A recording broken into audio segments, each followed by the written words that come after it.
শুকনো চালের গুঁড়ি দিয়ে নরম ফুলকো চিতই পিঠা। দেখুন কতটা ক্রিস্পি হয়েছে পিঠাটা আর কতটা নরম। 3 কাপ শুকনো চালের গুঁড়ি, স্বাদ মতো লবণ। আমরা সুন্দর করে হাত দিয়ে এটাকে মিশিয়ে নেব। ব্যাটারটা আমাদের হাত দিয়েই করতে হবে। আর ডোটা করার জন্য আমরা কুসুম গরম পানি দিয়ে ডোটা করব। কুসুম গরম পানি দেওয়ার কারণে আমাদের কোনো প্রকার বেকিং পাউডার বা বেকিং সোডার প্রয়োজন হয় নাই।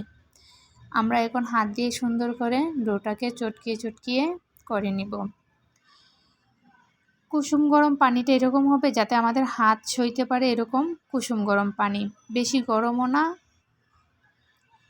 বেশি ঠান্ডাও না, আমাদের হাত সহনশীলভাবে যাতে আমরা ডোটা করতে পারি ওই রকম কুসুম গরম আমরা পানি করে নিব।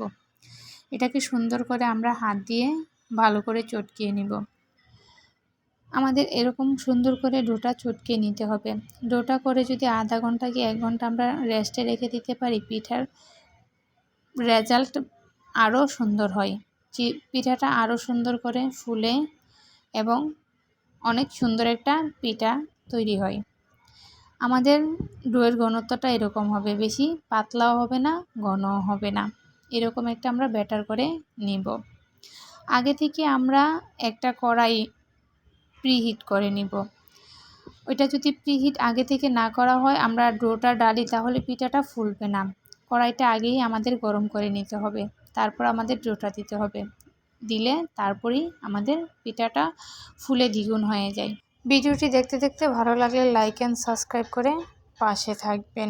2 থেকে 3 মিনিট পর আমরা দেখুন পিঠাটা আমাদের কত সুন্দরভাবে হয়ে গেছে। তাওয়াতে একদমই লাগে নাই আর পিঠাটা কতটা সুন্দর ক্রিস্পি হয়েছে।